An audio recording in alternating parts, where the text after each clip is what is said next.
بسم اللہ الرحمن الرحیم۔ السلام علیکم ناظرین، میں ہوں فیاض راجہ اور آپ دیکھ رہے ہیں آپ کا اپنا یوٹیوب چینل۔ دوستو، ملک میں 8 فروری 2024 کو تاریخی الیکشن جیتنے والے 2/3 اکثریت حاصل کرنے والے پاکستان کے مقبول ترین عوامی سیاسی رہنما عمران خان نے ملک کے چیف جسٹس کو انتہائی دبنگ انداز میں خط لکھا ہے، اور اس خط کے اندر گویا عمران خان نے ایک تاریخ رقم کر دی ہے، دریا کو کوزے میں بند کر دیا ہے۔ لیکن عمران خان کے اس خط کو لے کر گزشتہ تقریباً 4-5 گھنٹوں سے میڈیا کے اوپر، روایتی میڈیا کے اوپر عمران خان اور تحریک انصاف کے حوالے سے ایک پروپیگنڈا کیا جا رہا ہے کہ دیکھیے جناب، عمران خان نے آرمی چیف سے درخواست کر دی، عمران خان نے آرمی چیف سے اپیل کر دی، عمران خان نے آرمی چیف سے مدد مانگ لی، عمران خان نے آرمی چیف سے ڈیل کی خواہش کا اظہار کر دیا۔ حالانکہ اس خط کے 6 نکات جو اس کی تفصیلات سامنے آئی ہیں، جو پاکستانی میڈیا نہیں بتا رہا، وہ انتہائی اہم ہے، اور اس میں عمران خان نے اسٹیبلشمنٹ کے ساتھ کسی بھی قسم کی ڈیل کرنے سے صاف صاف انکار کرتے ہوئے آرمی چیف صاحب کو بڑا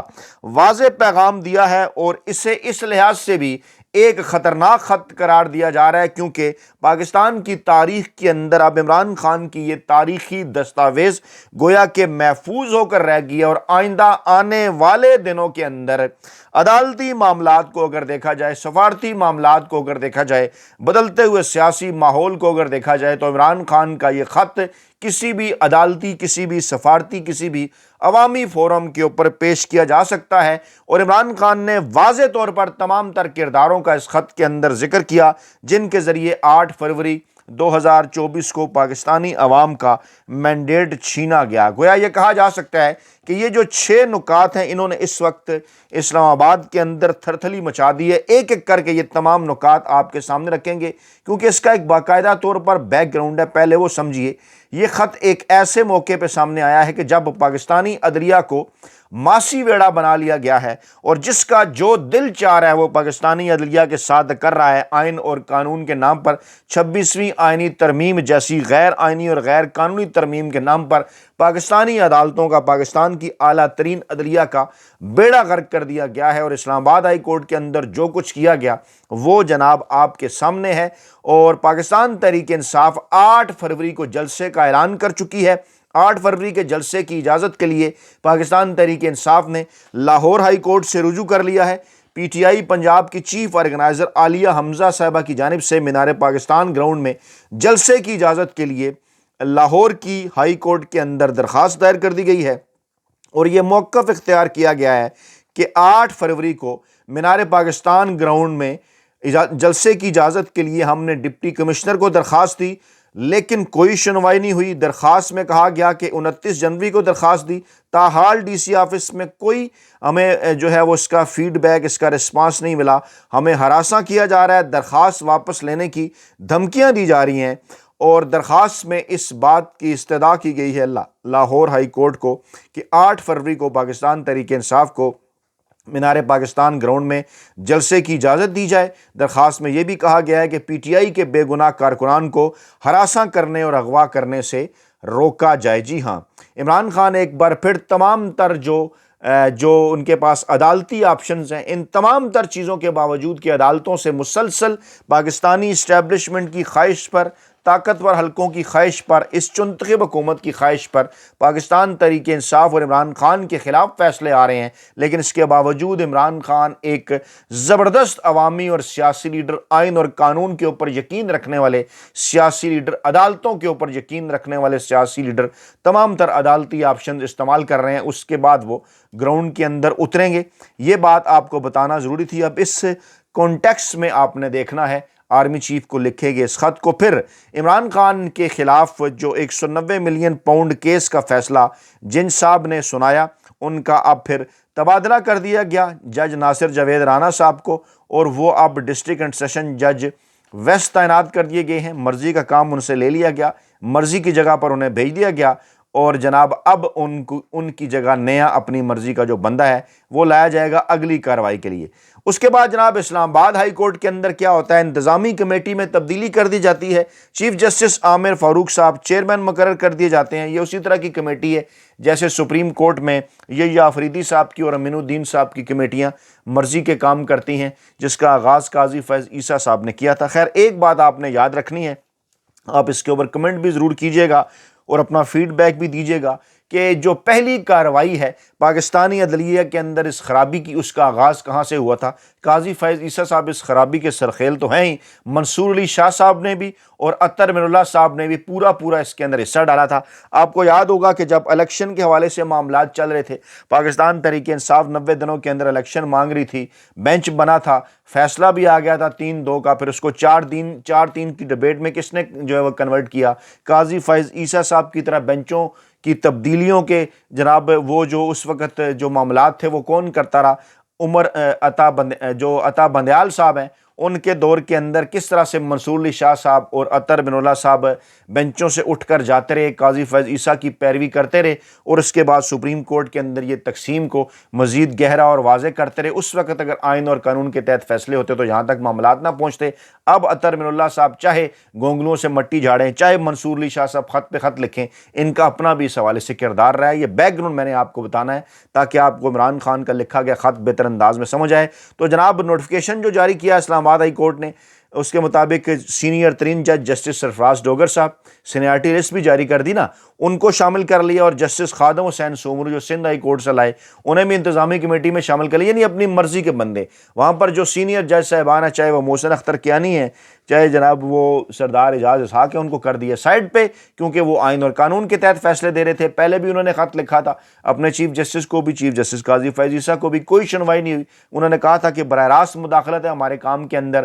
خفیہ ایجنسیز کی جانب سے، لیکن کسی نے ان کی بات نہیں سنی، اور اب مزید خرابی اس کے اندر پیدا کرتے ہوئے ایڈیشنل رجسٹرار اسلام آباد کورٹ نے آج یہ نوٹیفیکیشن جاری کر دیا کہ جناب اب عامر فاروق صاحب، سرفراز ڈوگر صاحب اور خادم حسین سومرو صاحب وہی کچھ اسلام آباد ہائی کورٹ کے اندر کریں گے اپنی مرضی کے بینچ بنا کے، جیسا کہ سپریم کورٹ آف پاکستان کے اندر یحییٰ آفریدی اور امین الدین خان صاحب سے جو ہے وہ کام لیا جا رہا ہے۔ اچھا، اس کے بعد پھر جناب کچھ اور معاملات ہیں، کچھ اور اپڈیٹس ہیں جو کہ یہ واضح کرتی ہیں کہ ان کا پلان کیا ہے۔ نواز شریف صاحب بڑے دنوں کے بعد ایکٹیو ہوئے، بیان انہوں نے دیا کہ جناب عوام کی مشکلات کے اندر کمی آ رہی ہے، تو میاں نواز شریف صاحب آپ کو شرم آنی چاہیے، جو ووٹ کو عزت دو کا آپ نے نعرہ لگایا تھا، آج آپ پاکستانی اسٹیبلشمنٹ کی گود میں بیٹھے ہوئے ہیں۔ آپ کی جو صاحبزادی ہیں وہ بھی جناب جو کہ ووٹ کو عزت دو کا نعرہ لگایا کرتی تھی، انہوں نے وہی راستہ اختیار کیا جو بی بی سی کے انٹرویو میں انہوں نے کہا تھا کہ وہ راستہ نہیں آتا ہے، یعنی بوٹ چاٹنے کا، عزت نفس جو ہے وہ بیچنے کا، اور جناب علی وہ ساری چیزیں کھل کر انہوں نے اپنی ویڈیو کے اندر بتائی تھی کہ بوٹ چاٹنے پڑتے ہیں، اس کے اندر عزت نفس گروی رکھنی پڑتی ہے،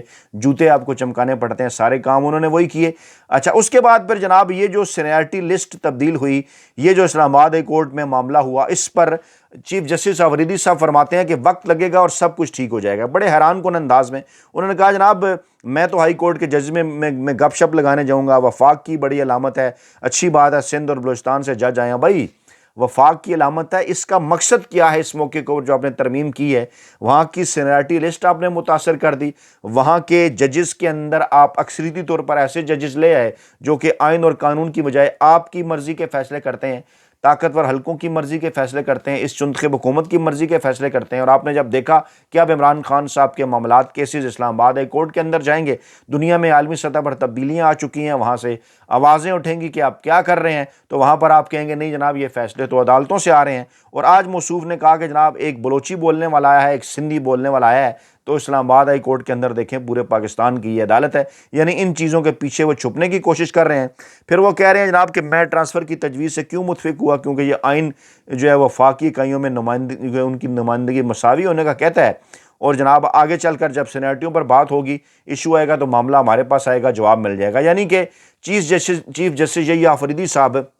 جن کے متعلق اس پلیٹ فارم پر پہلے بھی کئی مرتبہ ہم بڑے واضح انداز میں یہ بات کر چکے کہ مقصد ان کا طاقتور حلقوں کو ہر موقع کے اوپر سرو کرنا تھا، چاہے وہ قاضی فیض عیسیٰ کے حوالے سے سامنے آنے والا ریفرنس ہو، دیگر معاملات ہوں، یحییٰ آفریدی صاحب کے فیصلے ہمیں ماضی میں بتاتے رہے ہیں کہ وہ کیسے، کیوں کر اور کس انداز میں سوچتے ہیں۔ اب یہ سارا بیک گراؤنڈ کہ جناب انتظامی کمیٹی بنا دی، پاکستان تحریک انصاف کا کیس لاہور ہائی کورٹ میں چلا گیا جلسے کا، یہ آفریدی صاحب کا بیان آ گیا۔ اب یہ ایک سارا ماحول ہے پاکستان کے اندر کہ جس کے اندر پاکستان تحریک انصاف کے کارکنانوں کو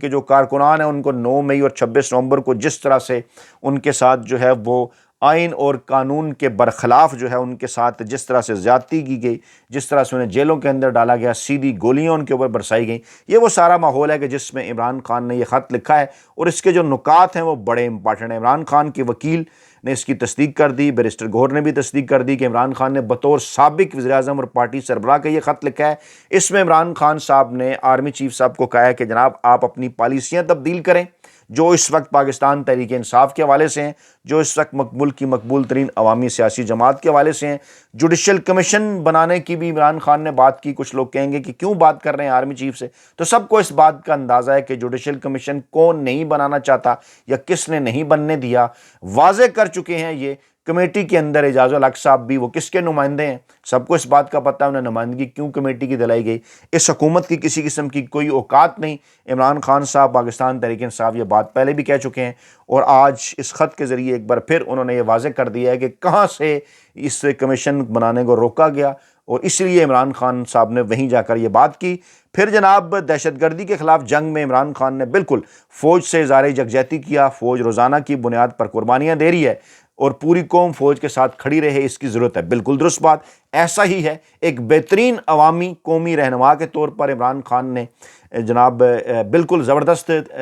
طریقے سے جو ہے وہ دہشت گردی کے خلاف جنگ میں فوج کی قربانیوں کی تعریف بھی کی، اور یہ کہا کہ وہ فوج کے ساتھ ہیں اس معاملے کے اوپر، لیکن فوج جب اپنا کام کرے۔ اور پھر انہوں نے دوریوں کی بھی نشاندہی کی کہ یہ دوریاں کیوں، دہشت گردی کے خلاف اگر آپ نے جنگ لڑنی ہے تو عوام آپ کے ساتھ کھڑی ہونی چاہیے، لیکن جو دوریاں پیدا ہو رہی ہیں اس کی وجہ کیا ہے۔ پھر ایک ترتیب کے ساتھ عمران خان نے تمام پہلا نقطہ فراڈ الیکشن جو ہوئے اور کیوں آرمی چیف سے وہ یہ بات کر رہے ہیں، یہ ایک تاریخی دستاویز بن گئی۔ کچھ لوگ کہیں گے کہ آرمی چیف کو کیوں کہہ رہے ہیں، تو جو لوگ یہ اعتراض اٹھا رہے ہیں انہیں اچھی طرح سے اس بات کا اندازہ ہے کہ فراڈ الیکشن کس نے کرائے پاکستان کے اندر، کون تھا۔ سب کو اس بات کا اندازہ ہے کہ طاقتور حلقوں نے بلے کا انتخابی نشان لینے سے لے کر کاغذات چھیننے سے لے کر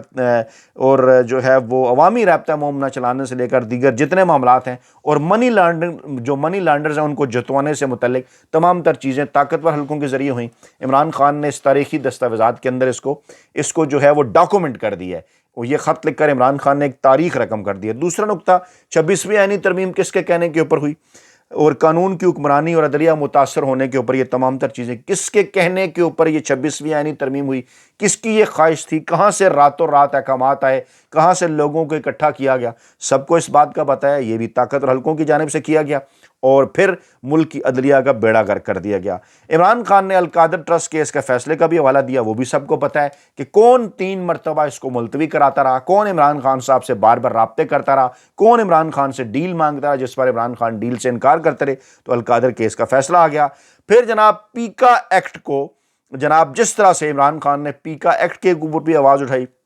کہ جناب اس کو کرمنلائز کر دیا گیا، تنقید کا گلا گھونٹنے کے لیے، سوشل میڈیا پر کریک ڈاؤن کے لیے پیکا قانون لایا جا رہا ہے۔ اس کا بھی سب کو اندازہ ہے اس حکومت کی کیا اوقات کہ جناب یہ اس قسم کا قانون لے کر آئے۔ سب کو اس بات کا اندازہ ہے کہ یہ بھی طاقتور حلقوں کی خواہش کے اوپر کیا گیا، کیونکہ بیانیہ جو طاقتور حلقوں کا ہے وہ پاکستانی عوام عمران خان اور پاکستان تحریک انصاف کے خلاف قبول نہیں کر رہی، اور وہی بیانیہ چل رہا ہے جو کہ عمران خان کا اور پاکستان تحریک انصاف کا ہے۔ پاکستانی عوام ڈٹ کے کھڑے ہیں ان کے ساتھ۔ تو پیکا ایکٹ ہم جیسے مزدور صافیوں کو پریشرائز کرنے کے لیے، دباؤ بڑھانے کے لیے، اور وہ جو ایک معاشی شارگ ہوتی ہے اس کو کاٹنے کے لیے ڈیفینیٹلی، کیونکہ روایتی میڈیا کو مینیج کر لیا، سوشل میڈیا مینیج نہیں ہو رہا، تو پہلے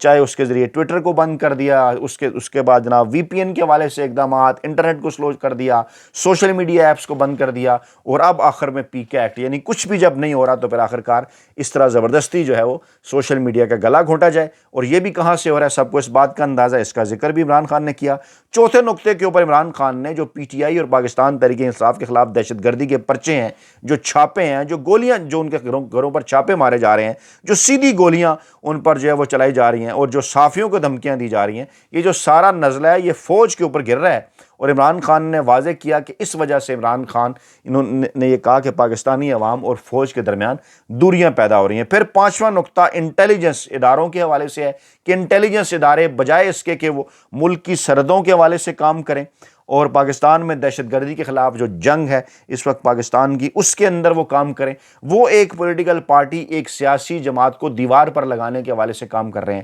اس کے سیاسی کارکنان کے خلاف، عمران خان کے خلاف پرچے، کیسز، دیگر معاملات۔ تو اس وجہ سے بھی اسٹیبلشمنٹ، خفیہ ایجنسیوں اور پاکستانی عوام کے درمیان دوریاں ہیں، اور جو انٹیلیجنس اداروں کو کام کرنا چاہیے ان کی بجائے وہ کچھ اور کام کر رہے ہیں۔ یہ عمران خان نے لکھا۔ پھر عمران خان نے لکھا کہ یہ جو ساری چیزیں ہیں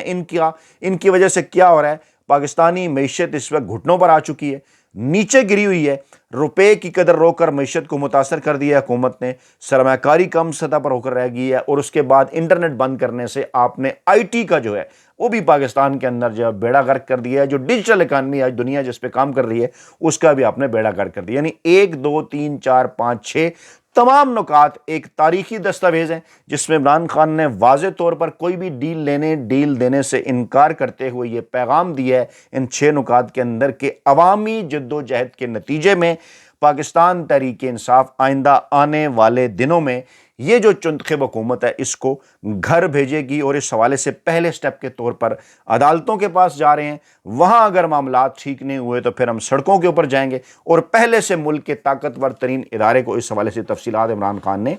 پہنچا دی ہیں۔ تو جناب یہ ہیں اس کی اصل تفصیلات۔ اپنا بہت خیال رکھے گا، دعاؤں میں یاد رکھے گا۔ نئی ویڈیو کے ساتھ جلد حاضر ہوں گے۔ اللہ نگہبان۔